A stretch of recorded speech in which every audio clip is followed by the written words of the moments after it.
বিশ্বের বিভিন্ন দেশের পাশাপাশি বাংলাদেশেও ফের বাড়তে শুরু করেছে করোনা ভাইরাসের সংক্রমণ।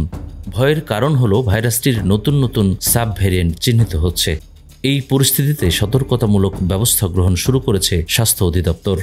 সংক্রমণ ঠেকাতে বন্দরের নজরদারি জোরদারের পাশাপাশি সংশ্লিষ্ট সকলের মধ্যে স্বাস্থ্য সচেতনতা বৃদ্ধির উদ্দেশ্যে নির্দেশনা ও করণীয়সমূহ মেনে চলার জন্য বলা হয়েছে। সংক্রমণ প্রতিরোধে জনসাধারণের জন্য করণীয়গুলো হলো জনসমাগম যথাসম্ভব এড়িয়ে চলুন এবং উপস্থিত হতেই হলে সেক্ষেত্রে অবশ্যই মাস্ক ব্যবহার করুন। শ্বাসতন্ত্রের রোগসমূহ হতে নিজেকে রক্ষার জন্য মাস্ক ব্যবহার করুন। বান্ডেল থাকলে প্রতি সেনমানিতে টাকা বাঁচবে। বিকাশ সেনমানি বান্ডেল কিনে জিতুন প্রতি লেনদেনে। হাঁচি কাশির সময় বাহু বা টিস্যু দিয়ে নাক মুখ ঢেকে রাখুন। ব্যবহৃত টিস্যুটি অবিলম্বে ঢাকনাযুক্ত ময়লা ফেলার ঝুড়িতে ফেলুন। ঘন ঘন সাবান ও পানি কিংবা হ্যান্ড স্যানিটাইজার দিয়ে হাত ধুয়ে ফেলুন। অপরিষ্কার হাতে চোখ নাক মুখ ধরবেন না। আক্রান্ত ব্যক্তিদের সংস্পর্শ এড়িয়ে চলুন এবং কমপক্ষে 3 ফুট দূরত্ব বজায় রাখুন।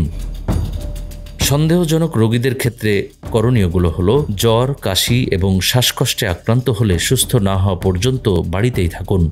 রোগীর নাক মুখ ঢাকার জন্য মাস্ক ব্যবহার করতে বলুন। রোগীর সেবাদানকারীগণ সতর্কতা হিসেবে মাস্ক ব্যবহার করুন। প্রয়োজন হলে নিকটস্থ হাসপাতালে অথবা IEDCR অথবা স্বাস্থ্য বাতায়নের নাম্বারে যোগাযোগ করুন। দেশে এখন পর্যন্ত করোনা RT-PCR কিট ও র্যাপিড অ্যান্টিজেন কিট রয়েছে। যেহেতু থাইল্যান্ড, মালয়েশিয়া, ভারত সহ বেশ কিছু দেশে করোনা শনাক্ত হচ্ছে, তাই খুব দ্রুত এই কিটগুলো বিভিন্ন হাসপাতালে পৌঁছে দেওয়া হবে বলে জানান স্বাস্থ্য অধিদপ্তরের কর্মকর্তা। নিউজ ডেস্ক, আমাদের সময়।